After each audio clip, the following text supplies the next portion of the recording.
Today is a speaker meeting, and we are honored to have Loudovika from Greece. I'm so excited to hear your experience and strength and hope today.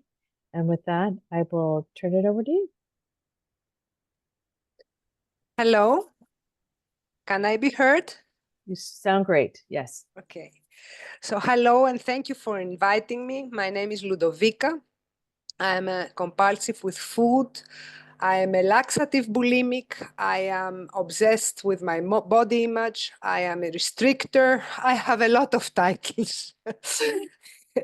I'm very grateful to be here. And I really prayed that my God helps me to say something that will help. My topic is discovering joy. In order to come to what joy means to me, I want to say a little bit how I was before. So actually, I was a very alive and loud child as a child. Had big eyes. I believe I still have big eyes, but okay, which were curious for life. I had a big curiosity around life. I was running around and I was wild. I've learned in the program that my disease is something that I was born with this personality being, I need to find the words in English now, discontent, irritable, the other word I forgot, 3 words it is, if you can help me here. And what happened in my life was all the things that happened in my life, which was, okay, it was some difficult things happened in my life, but not more difficult than the other persons I have realized in the program. But my disease took advantage of my life in order to make me at some point a slave of my obsession. So joy was not a part of me at some point. I had forgotten how to live life and be joyous. My first the first thing that I remember in my history of compulsive eating was when I was 13 or something. We were invited at a place and I ate so much that I couldn't handle it and I had to, I vomited because I ate too much, not because of bulimia. I can remember how bad I felt. I can remember saying to myself, I will never do that again. I can remember how miserable I felt before and why I ate. I used food as company because I didn't feel in that environment accepted. So my company was the food. And I can remember very clearly now that I said, I will never do that again. This is my first real, the thing I remember. Even though my parents used food as a punishment. They said, you won't eat dessert if you don't do that, or if you don't do your homework, you don't eat dessert. And now I realized they used that because it worked for me, because they didn't use that for my brother. My brother had other punishments. So at some point when I was 14, I discovered dieting. Somehow, I don't know how, I connected being thin with being loved, and being thin with the inner strength that I would have. The thinner I was, the stronger I felt that I would be. The thinner I was, the illusion of being able to handle, to cope with my problems was I thought if I would be thin, then I could cope with my problems, my life problems. So I discovered dieting at 14 and laxatives when I was 18. My body weight was from plus, okay, I will speak with kilos now because I don't know the pounds, but it was plus 20 kilos overweight and minus 15 kilos underweight. This was my range. And these kilos, I could be in the summer plus minus 15 and in the winter plus 20. It was a game for me to lose them and gain them again. Physically, that was the whole thing. And mentally and emotionally, I can't describe how I was. I was very angry, first of all, very angry. I was fighting with everybody and everything, even myself. I was very demanding, perfectionist towards myself on how I would be, how I would behave. If I would go out the next day, I would sit and say, what did you say? Why did you say that? I was, very strict. I was also very stubborn. Very stubborn. I think my stubbornness has to do a lot with my bulimia and my restrictness, because it is a very hard thing to do body-wise, to take laxatives, to starve yourself. So I believe this strictness came out also emotionally to the world. And these characteristics, which I describe to you now, of course, I didn't realize back then that I had them. Okay, I thought I was normal. Everybody else was the problem, exactly as it is described in our books. And I was fighting to prove to the people that I was lovable. This was the bottom line, that I was lovable. Because my disease, as I said before, took advantage of my trauma. And my first trauma is that I am one of these babies in the late 60s, the cried out solution. I don't know if you know that, no breastfeeding, just a bottle. But my mother described me that she didn't even take me in her arms. I was like that with a bottle, like that, changed and put in the crib. So I understand now that all these things, all the programming that was made, my disease took advantage to program me like that, had to do with my trauma. And later also I was abused at school, so I was not good enough. And this, but on the other hand, I am a dynamic personality. I still am today. And this thing kept me going, If you would meet me at my 30s, I'm 58 now, okay? You wouldn't see that I had a problem. You would see a dynamic person. I was having a good job. I still have a very lovable husband. You could see a successful Ludovica. But I was not enjoying what I had. Later on, I had my 2 kids. I wanted them. I breastfed them. I did the opposite that my parents did. And I have decided not to have a crib. We would sleep together, and I would do a little bit of Montessori, which means they didn't have cribs, they didn't have anything. We just had a room with a big carpet, soft carpet, so that we could play. They played because I was sitting on the corner of the room with my food. That's the image that I have. I was shouting to them. I was quite difficult, I would say. I see that person now, and it makes me sad. I don't regret that I was that person. Because if I wouldn't have been that person, I couldn't have been the person that I am today.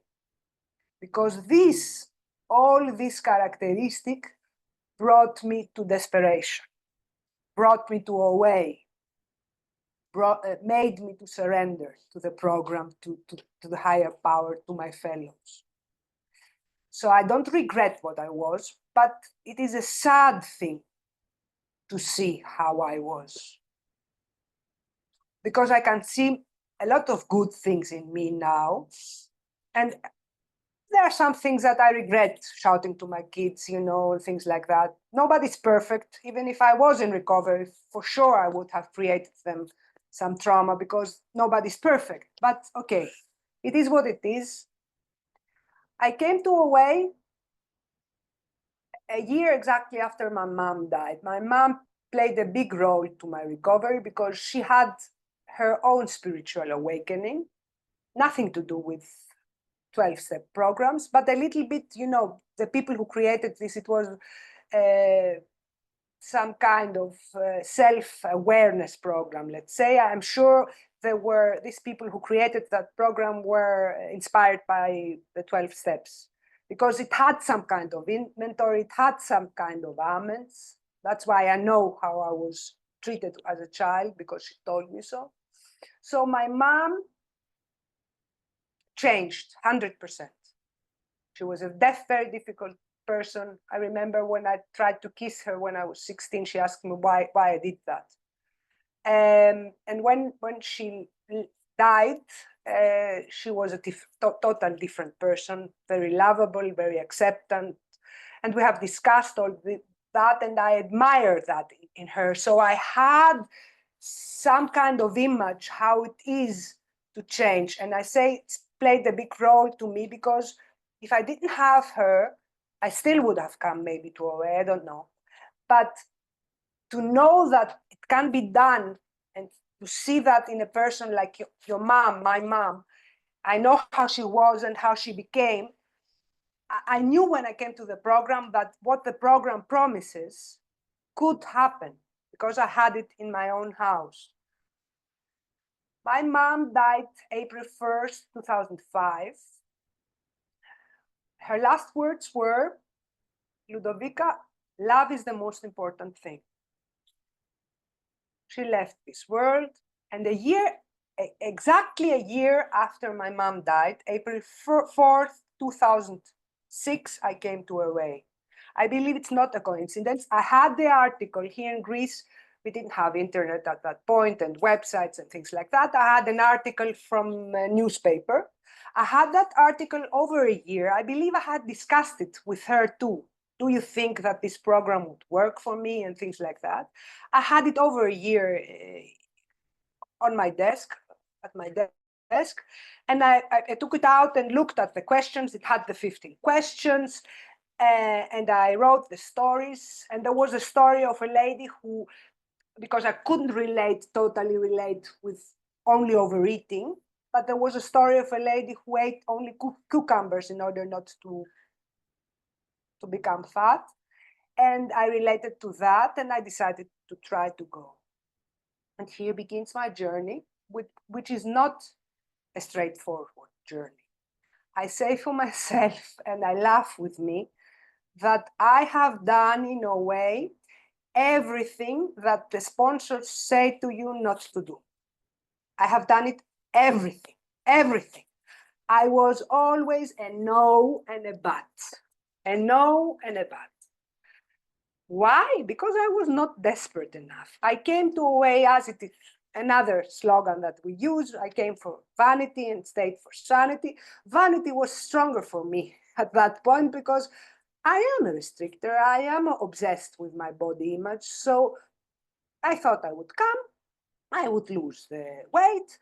I knew that I had to stay in order to keep, my physical recovery, but I thought it was nice. I would gain new friends. I would speak about things like my mom did, and everything would be easy. That was my idea when I came. So when somebody said food plan, I said, no, I'm an expert in diets. I don't need a food plan. And then when somebody else said about the sponsor, I said, no, I was abused at school. I can't have somebody to tell me what to do. And it went on and on and on. And I was more than 4 years in the program without doing anything, just dieting with your help. And as it happens, at the beginning, I lost the weight because when my mother died, it was my maximum weight in my life. So I lost that weight. A parenthesis, I remember how obsessed I was. When my mom died, I said it was the maximum weight that I had. And I remember in her funeral, okay, my mom has died. It was a significant thing. I loved her. I had a super connection with her. She was my inspiration. And I remember clearly in her funeral saying to my relatives, I'm beginning a diet tomorrow. I was so obsessed in losing again the weight. I thought that I would overcome my grief by losing weight.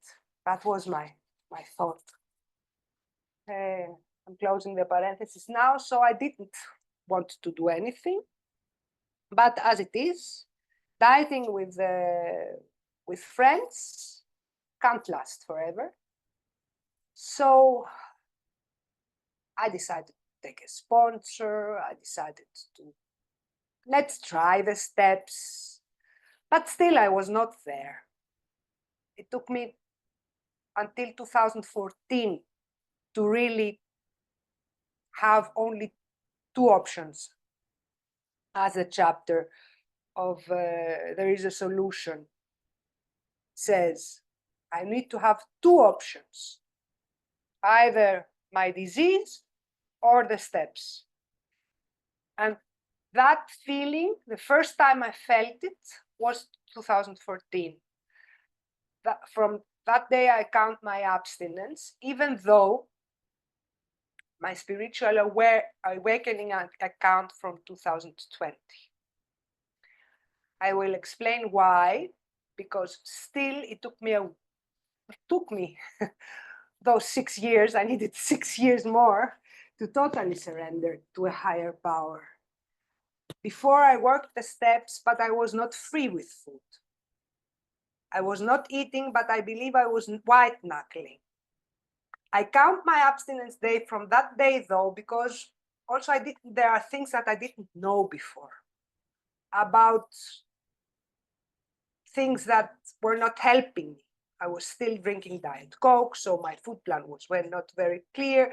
And I realized that after many years, Diet Coke has become an alcoholic thing for me. And also, all my defects were still very, very, very strong. You could see a person still struggling. I was not calm. There was no freedom. And my focus during the day was how I would manage until the end of the day not having eaten compulsively. This was my focus. Not how until the end of the day I would have the maximum contact with my higher power, which is what I do today. But okay, I understand that I needed this time because I was still afraid. I didn't know how to trust anybody. You know, if you can imagine, I was in the crib, I was crying as a baby, okay? I was crying for help, nobody came. So I had this pattern. I came out to the balcony saying, God, please come and help me. But the child in me didn't believe that any God would come. So I went back into my house, closed the windows. I didn't expect any higher power to come to talk to me. So, and because I didn't believe that a higher power would come to talk to me, my ears were closed. My eyes were closed. My heart was closed. I didn't believe. I didn't believe that I was worth it. I didn't believe that it existed. I hadn't learned. Nobody in my life ever taught me that I deserve that. So it took me quite a while. And as in the same chapter says, you know, did I feel that I'm drowning? I believe, no, I was white knuckling and I didn't believe that I was drowning. Today, what I say to my sponsees is when you really feel you're drowning and you're naked, and somebody throws a life jacket to you, you know what I mean. Sorry, the word. And it is rotten and not very, you know, it's also not clean and not nice. You will not say if you feel you're drowning, oh, the life jacket is not 10-minute reminder. yes, is not clean enough, I will not take it. Or I'm naked, I can't be rescued because I'm naked, I need first some clothes to put in. You just take the life jacket. That is what happened in 2020 for me. In 2020, I realized that I was miserable, not anymore because I was eating. I was miserable because all these defects of my character were so active. I was fighting. So this time I totally surrendered. I worked the steps. This time it was a big book, which I adore, helped me a lot. I'm not saying that nothing else works. Everything works. If you work it with a sponsor who is abstinent. But for me, it was the big book. And during the years in OA, I had some spiritual experiences. The first one was back in 2017, when God came to me and took my guilt, the guilt of my existence. But this time, when I shared the seventh step with the how, the big book, but the how questions, and I had to make a list of my defects. And after I shared that with my sponsor told me, now, when you go home, you will make a meditation and you say the seventh step prayer and tell your higher power that you surrender. So I did that. I remember lying down, it was summer. And suddenly I was lying down, I was dizzy. It was a dizziness, not a dizziness of, not a bad feeling, it was a positive dizziness. And I hear this voice in my heart, somebody saying, you're safe, you're okay. And that was the beginning for me. The beginning of my freedom, the beginning of discovering little Loudovika, the beginning of joy. What I mean freedom, first of all, food is not an issue for me. I make my food plan, I share it every morning with my gratitudes to my sponsor, and then I don't think again about food. My alcoholic foods are not an issue for me. I could work in a pastry shop. I'm sure I could. If I had to, I could. Because as long as I have a good connection with my higher power, I do my 10th steps and my sidewalk is clear. And as long as I do service, because service is the most important step, the 12th step is the most important step. The 12th step is not for you. I'm not sponsoring because now I'm sponsoring in order to help you, of course, but I'm not sponsoring for you. What I say to my sponsee, even if my sponsee is a newcomer or an experienced member, is for my ears. First for my ears, and then for the sponsee's ears.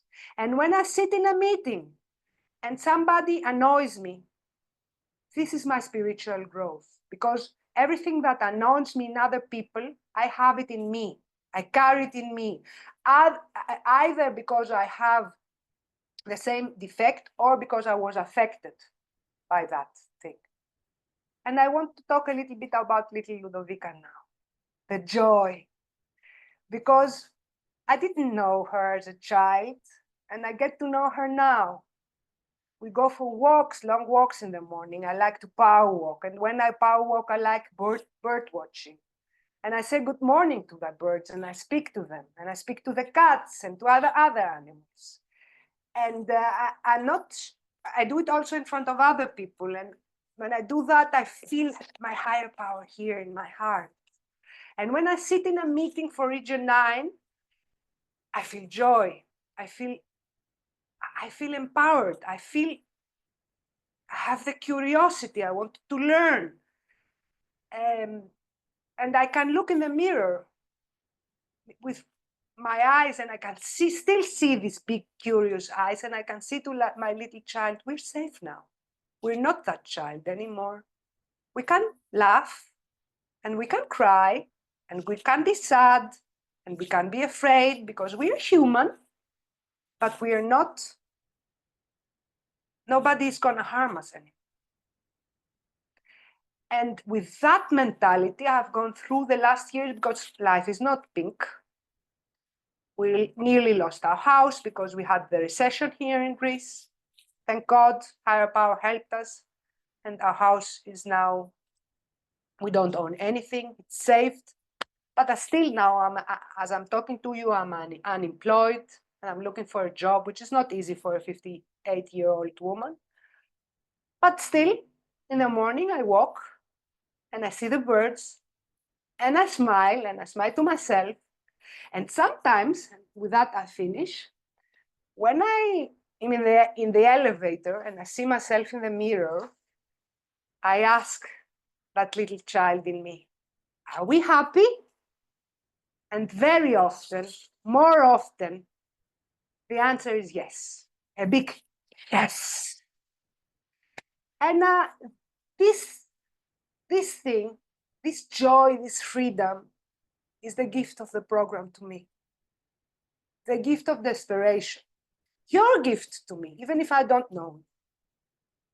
It is a gift that I can't pay back, but I'm willing to do the best that I can, one day at a time, in order to keep it and to say to everybody, and I believe if there is one slogan that relates to my history, is the slogan that says, if it happened to me, it can happen to you.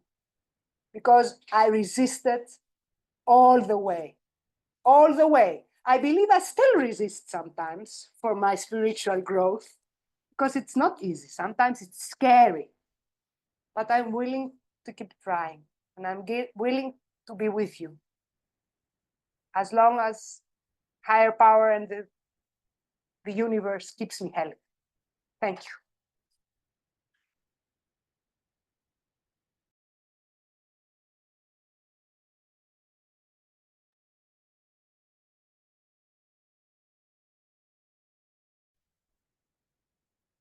Thank you, Loudovika.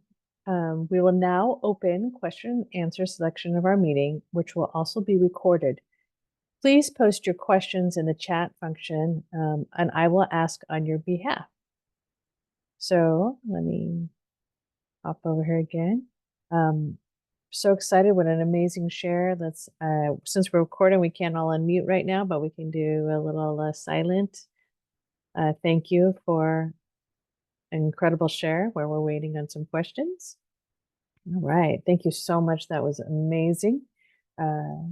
Questions, you are now, the chat should be, you should be able to chat directly to me, Kara, or anyone else. Questions for our incredible speaker.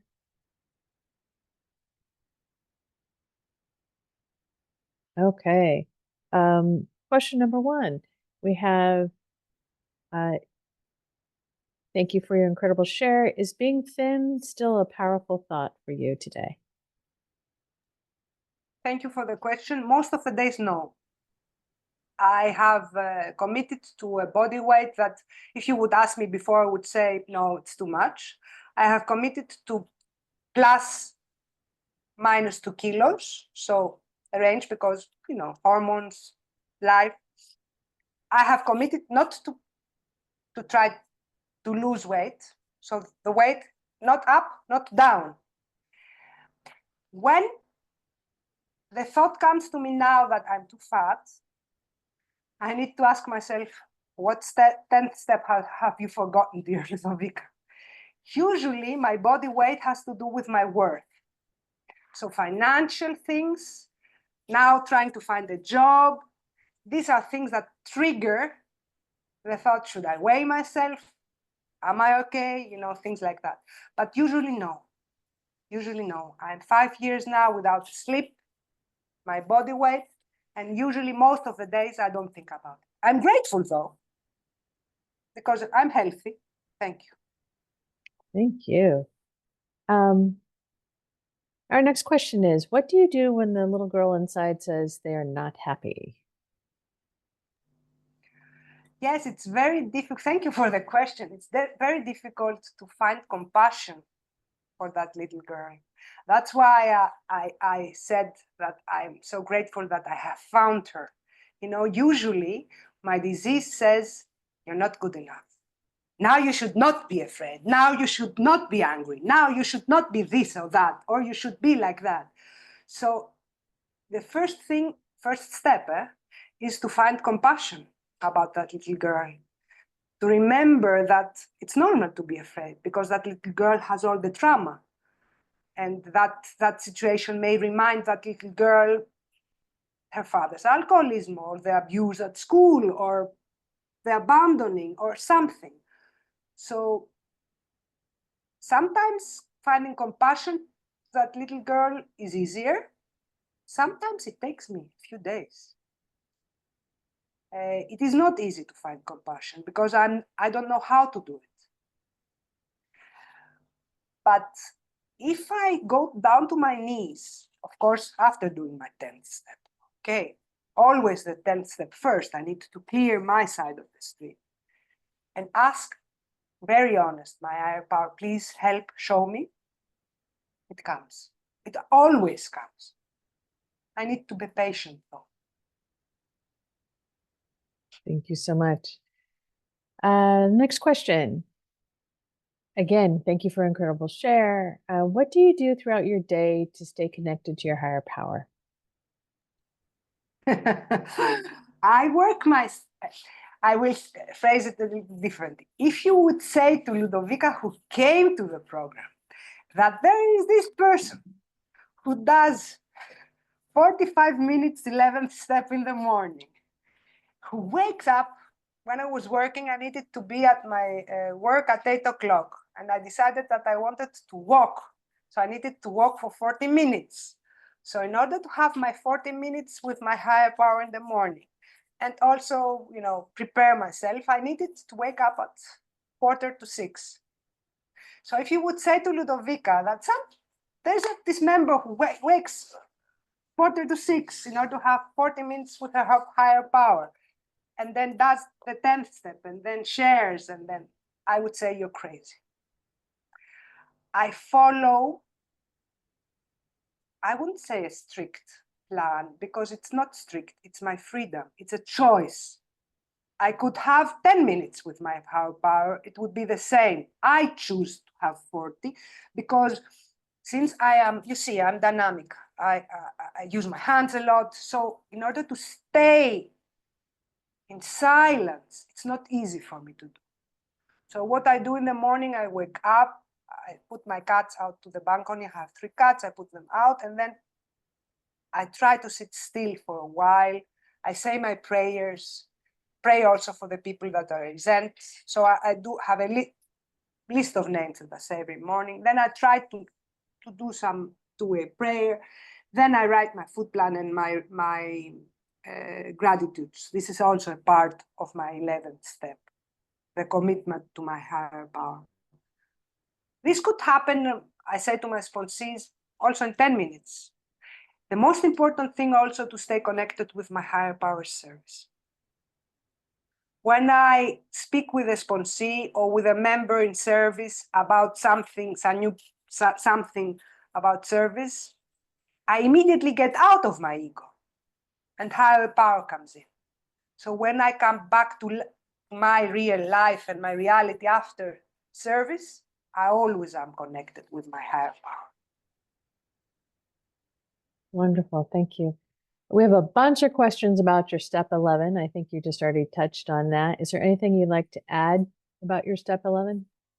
The only other thing is the step 11 is not something that I do only in the morning. I prefer to do that in the morning because I'm an early riser anyway. And when I do my power walk, I also speak with my higher power. For me, the step 11 is to have a constant contact with a higher power during the day. It doesn't matter that I do 40 minutes. I couldn't do, even if I didn't do anything. Can I say during the day, a lot of times, your will, not mine? Or breathe in God, breathe out ego or fear? Or can I say the serenity prayer 10 times a day? This is the best 11th step that I could have. Remember that I'm not running the show. This is, for me, the most important thing. Because this illusion that I run the show, I'm a compulsive eater. It is constantly there. So I need to remind myself. So the most important step 11 for me is this: small sentences, small talk with my higher power during the day. Wonderful. Thank you. All right. Let's see. Thank you, Loudovika, for an inspiring share. I'm currently working through step 9, and the last few days have been emotionally tough. And I ask your experience in these kind of, if you've experienced these kind of feelings where you're doing a step 9, and can you share any tips to try to help? Step 9 is not easy because I battle with my ego. Mm. And my disease is my ego. That's what the book says, the big book. Bill says ego must be smashed. And by doing step 9 is actually willingly surrendering my ego. So the most powerful 9th step was not, for me, is the live amen. The ones that I have to do to my children and to my husband. This has to be constant. Every day I need to not to have my old behaviors towards them. And it's not easy. Willingness is the key for me.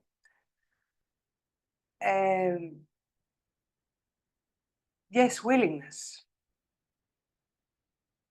And because I want to be in the light. I want to be free. This is the most important thing. And the other thing is also to forgive myself before doing the 9th step. Because if I have not forgiven myself, then it's difficult.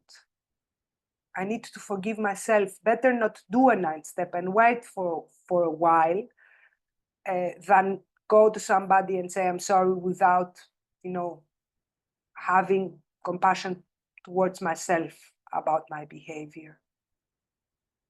This is all I can say.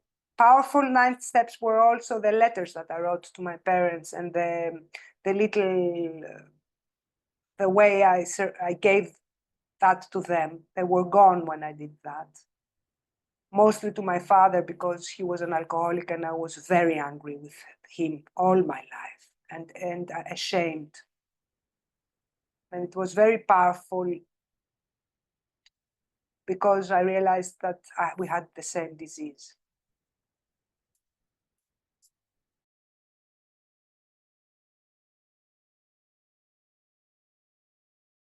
Thank you. Lost my mouse for there a second on the other screen. It took me a second to mute. All right. Beautiful. Thank you, Loudovika. What is your sponsorship style like? What advice do you have for sponsoring, please?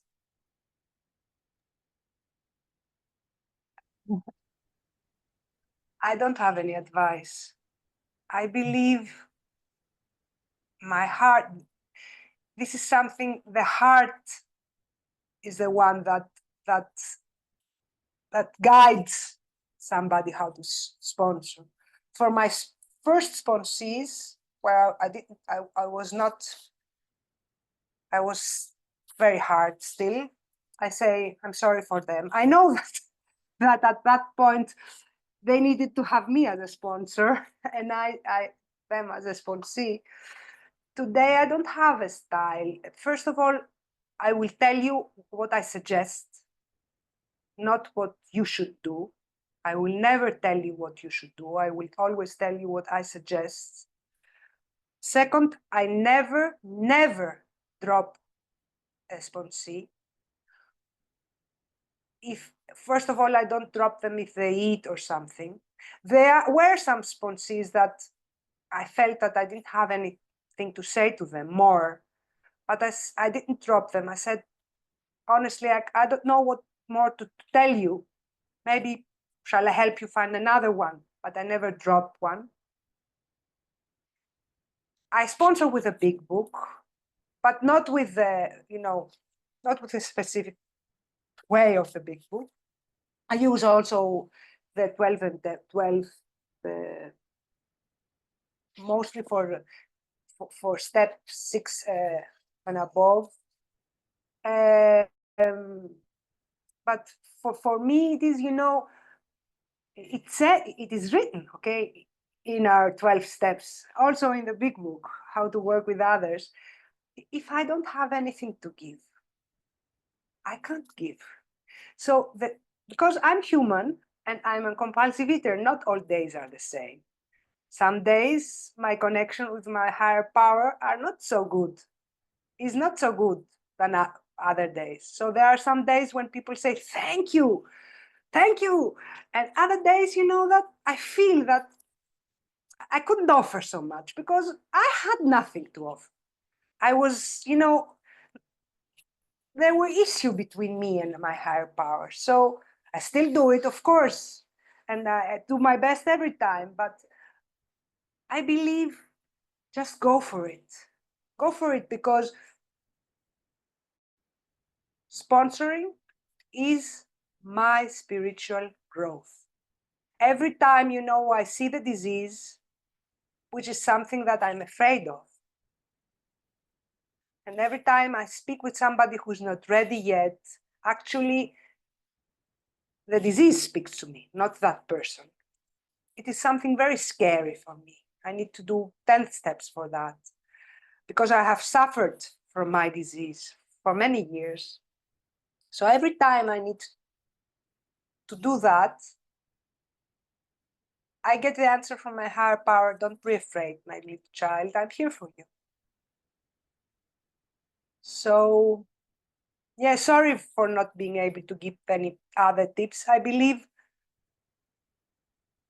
if I pray, we have an appointment with the sponsee to speak at 12 o'clock. 1 minute before, I sit in silence and say, God, please, can you say what needs to be said? If I do that, most of the time it works.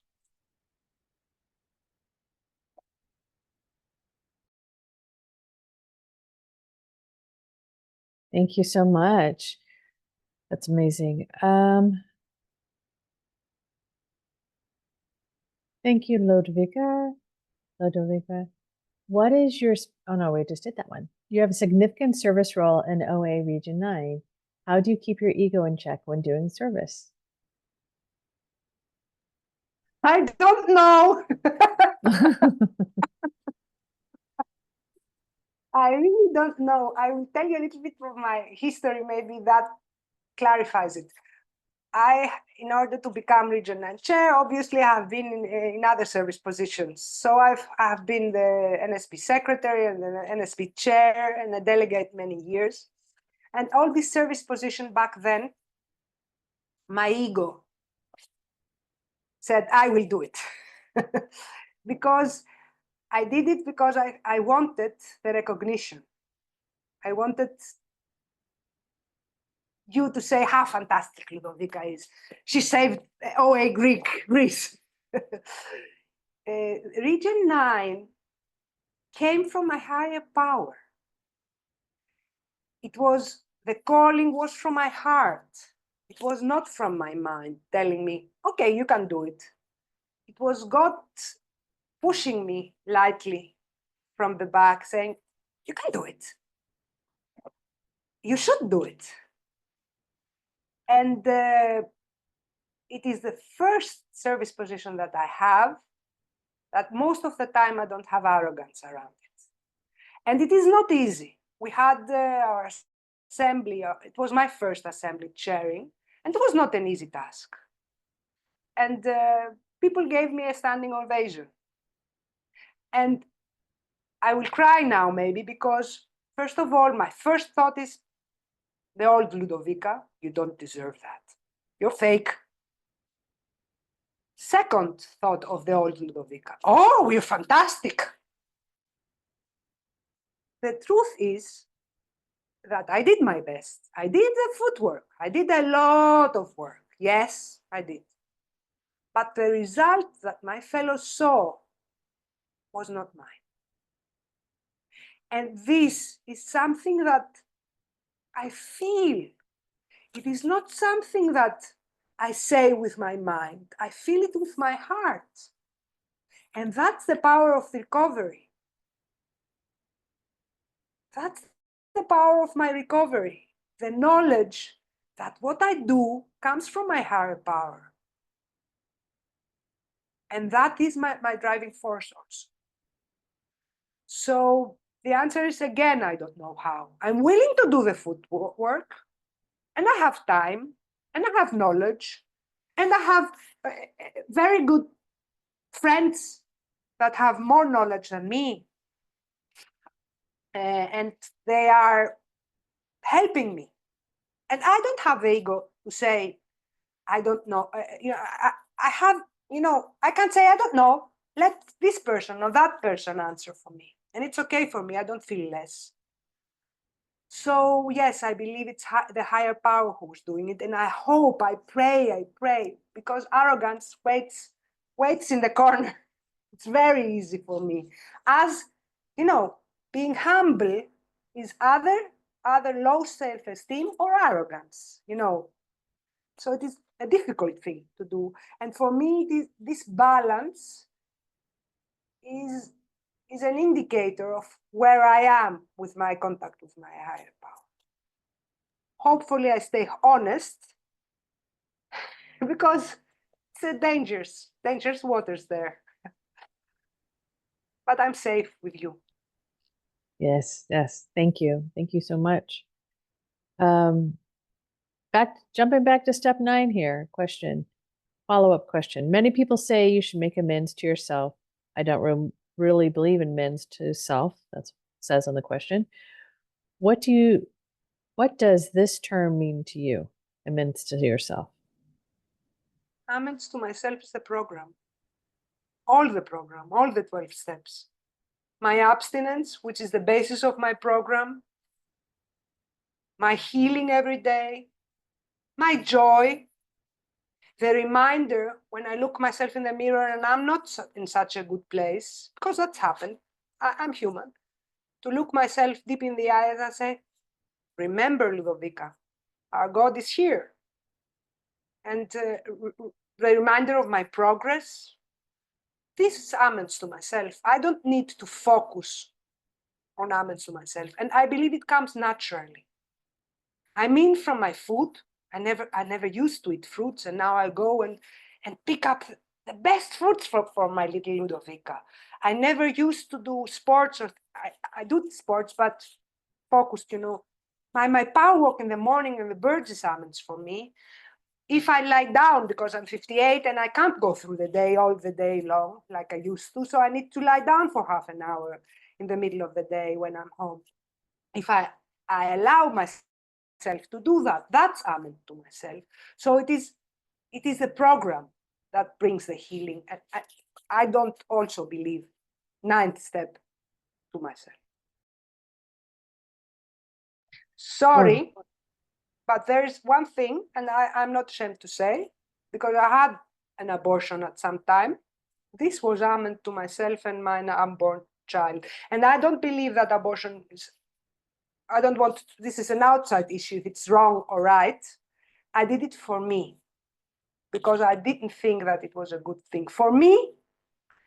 And this was, since you asked before, the most powerful ninth amendment that I did, writing a letter to that embryo.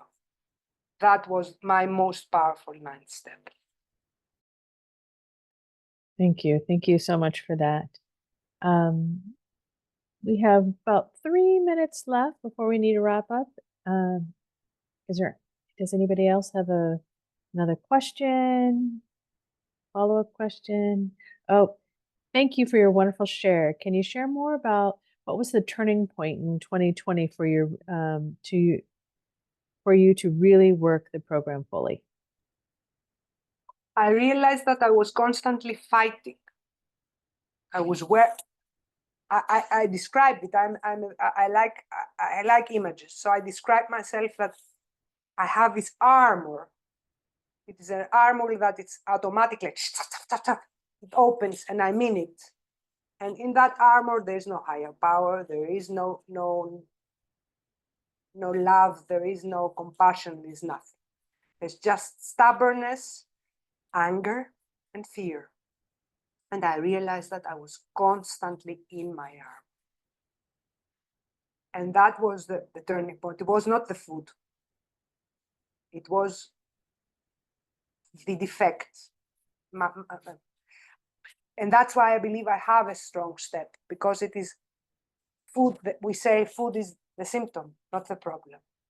I realized what my problem was.